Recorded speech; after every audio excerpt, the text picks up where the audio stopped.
primer nivel, Juan Alberto Fuentes Nay, miembro del Movimiento Semilla, Virgilio Álvarez, un gran conocedor de la política y de la realidad nacional. Bienvenidos, ¿cómo le va? Bienvenido, buenas noches. Bueno, Juan Alberto, usted que de finanzas sabe, y mucho, ¿qué le espera al próximo presidente de Guatemala, tomando en cuenta las condiciones económicas con las que va a recibir el país, con un presupuesto absolutamente ajustado? ¿Cuál será el destino justamente y qué debería hacer ese presidente?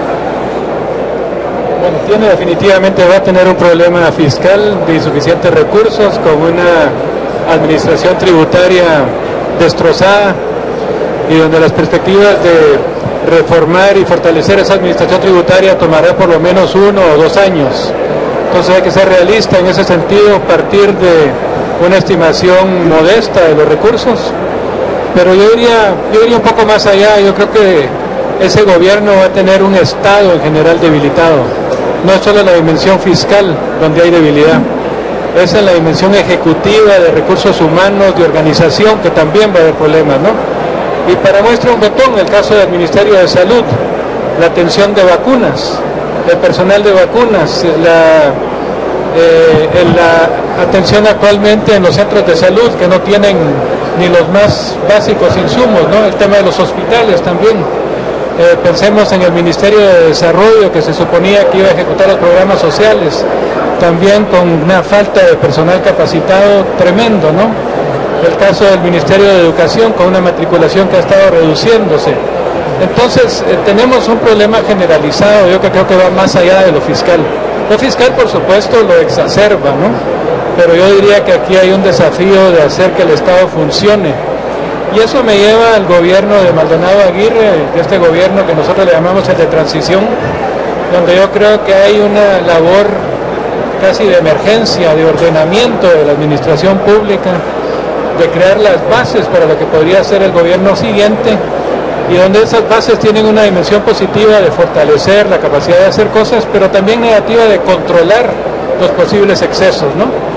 En materia judicial, donde nadie esté por encima de la ley en particular, y que se fortalezca en la capacidad de investigación, lo que hace el Ministerio Público, que ya no haya acoso a jueces, que se avance en todo el tema de las sanciones actualmente, que se desmantelen sobre todo las redes criminales que están incrustadas en el Estado, incluyendo a la SAT, y luego que se avance también con todo el tema de la transparencia de presupuesto, y ahora que se está discutiendo, que se va a comenzar a discutir.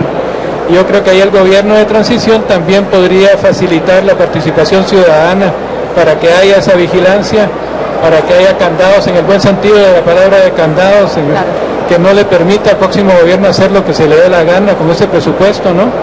Ojalá que se pudieran establecer consejos ciudadanos independientes para evaluar, por ejemplo, los ingresos que va a haber en el futuro, ¿no? Que no se exageren, y otros sistemas de monitoreo, ¿no? Entonces, para resumir, yo creo que el próximo gobierno va a tener grandes desafíos fiscales, pero también en otros ámbitos. Parte de eso puede comenzar a resolverse con este gobierno actual de Maldonado Aguirre. Bien. Encontrarán un gobierno debilitado, un Estado débil, pero una ciudadanía fuerte, me parece a mí. El sociólogo sabrá muy bien qué pasa en esos procesos, Juan Alberto. Sí, no, precisamente ese era un poco lo que quería destacar. Va a haber una ciudadanía exigente, con muchas reivindicaciones, con más claridad, más organizada, enfrentando estados debilitados tremendamente, ¿no? A ver, yo tengo una pregunta. El saqueo al Estado se ha convertido como el deporte nacional de los políticos. ¿Por qué se ha llegado a estos extremos de que robarle a la población sus sueños, sus ilusiones, lo hemos visto hasta ahora, bueno, no todos, como algo normal? Yo creo que, respondiendo a tu pregunta, es fundamental pensar que la cultura política que los regímenes militares le dejaron a Guatemala era la cultura del saqueo. Arana Osorio es un ejemplo clásico del militar que llegó a enriquecerse, enriquecer su familia, y al final, recuerdan, el hijo lo matan en una balacera de cantina.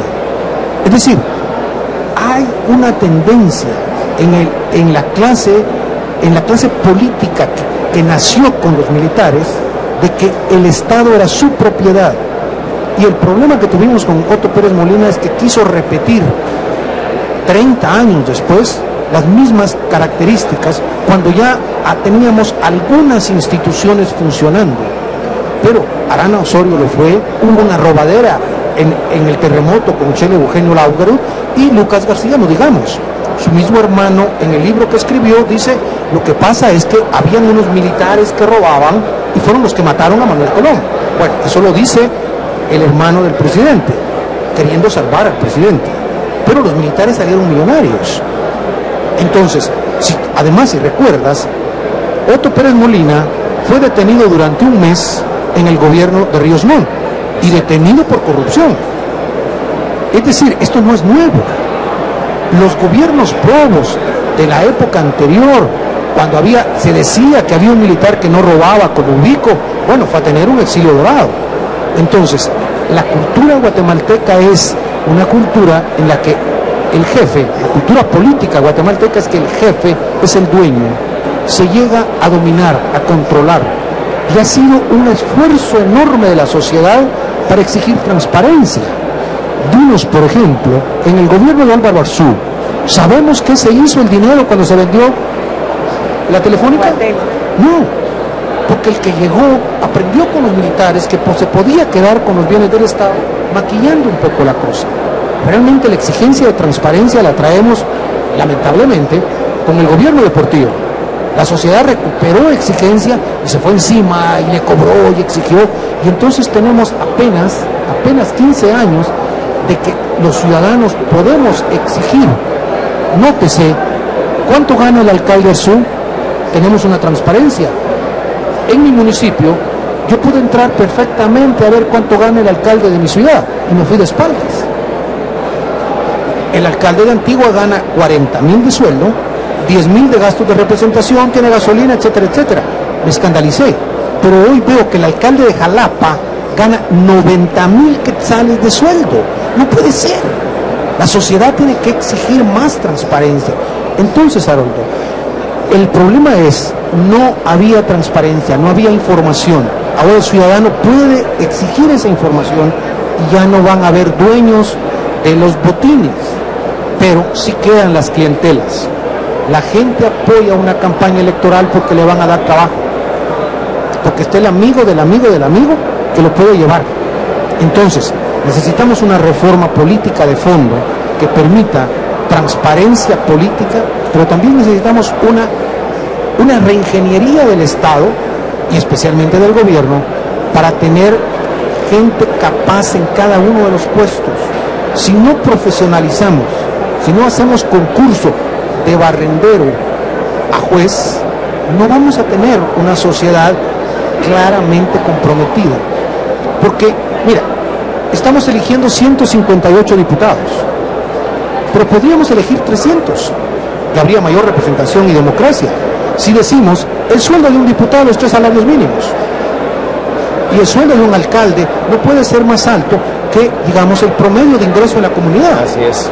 Eso es lo que tenemos que alcanzar. O cerrar, como mencionas, las fuentes de corrupción, claro, ¿no? Con la aprobación de la ley electoral y de partidos ese es el políticos. papel de la plaza a partir de mañana. En la calle tenemos que exigir, lo que estaba diciendo Juan Alberto, tenemos que exigir que con lo que se tiene se trabaje y no que se empiece a pensar. A ver, voy a contarles una anécdota que me dejó realmente molesto el día de ayer.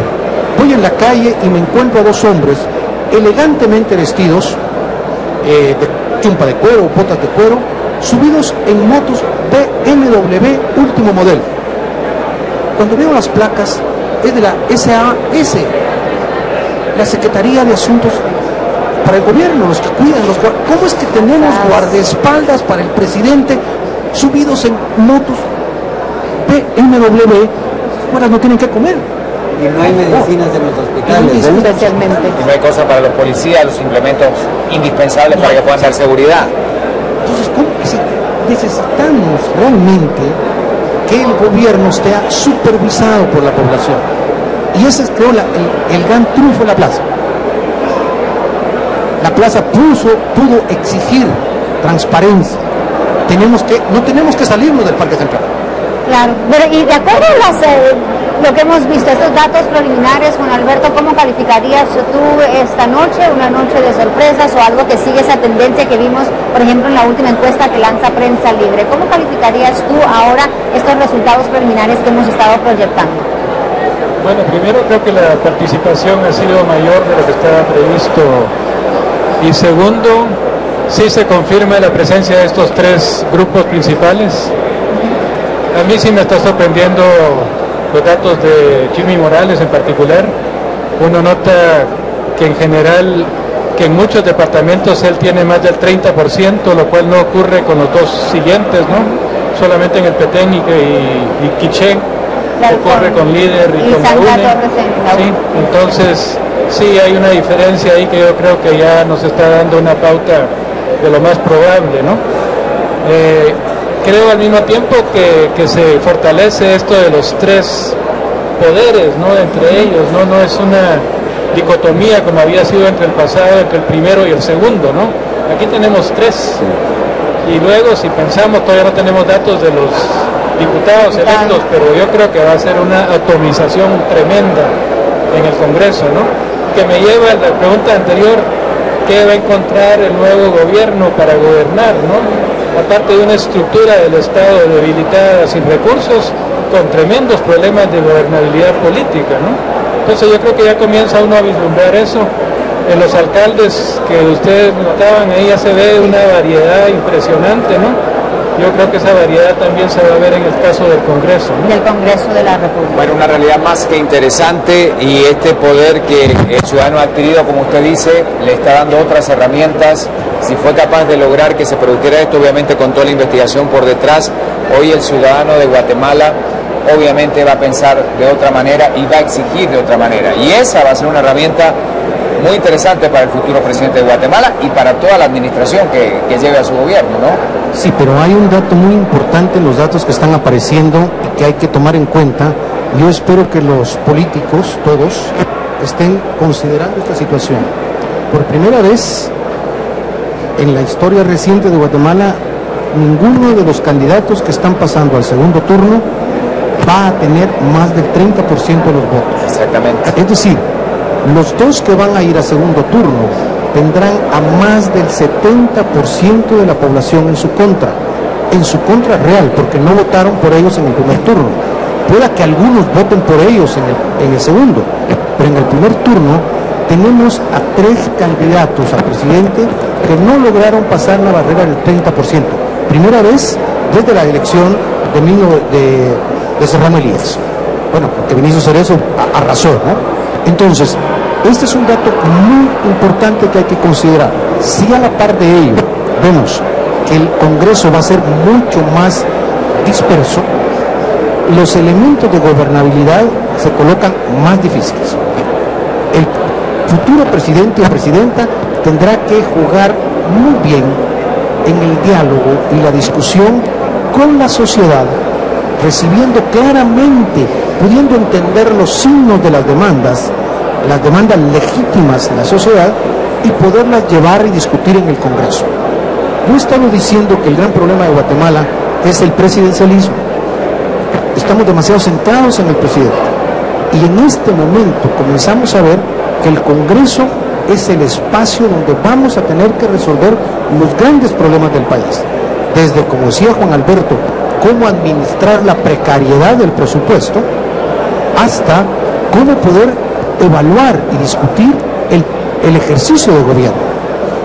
El Congreso realmente será el punto en el cual vamos a ir los ciudadanos a exigir las grandes reformas. La reforma a la ley electoral y de partidos políticos actualmente es una reformita, pero la sociedad está exigiendo cambios profundos en el sistema político. La ley que se está discutiendo sobre el servicio civil es también una reformita, y la sociedad está exigiendo cambios profundos. El Congreso será realmente el espacio de la gran discusión en Guatemala. Muchas gracias, muy amable Virgilio. Juan Alberto, sí. Muchas gracias. ¿Algo para agregarte de la pausa? Sí. Antes quiero hacer una pregunta. Por más cambios que hagamos, cosas como la ley electoral y de partidos políticos, si no hay un cambio de fondo de las personas que hacen política, cualquier cosa que cambiemos va a seguir siendo lo mismo. No, totalmente de acuerdo, y creo que lo que iba a decir iba en esa dirección. Yo creo que el 2015 en la historia no se va a recordar por las elecciones, se va a recordar por las manifestaciones, por la protesta. Y eso es parte de la democracia, en la medida que se haga de manera pacífica. Y creo que estamos viendo en Guatemala un surgimiento en particular de clases medias. En sociología la participación de las clases medias se asocia con estabilidad y con democracia. De manera que yo creo que sí estamos avanzando de una manera paralela con todo esto, como parte del fortalecimiento democrático de Guatemala. Creo que las elecciones ahí van rezagadas todavía porque tenemos un modelo político con dificultades para ajustarse y para generar el tipo de liderazgo de las personas que requiere esa sociedad vibrante, que ahora le está dando una lección al mundo en términos de participación. Porque yo como guatemalteco que ha vivido afuera, a veces me ha tocado vivir esa visión del patito feo de Guatemala. Ahora pasó a ser el cisne. Guatemala está dando lecciones al mundo en materia de participación. Entonces yo creo que eso hay que rescatarlo. Eso explica también parte de por qué está aumentando ahora la participación electoral en este momento también. Porque la población ha visto que su participación tiene efecto. Logró que saliera una vicepresidenta y un expresidente corruptos. Muchas gracias, Juan Alberto. Muchas gracias, muy amable.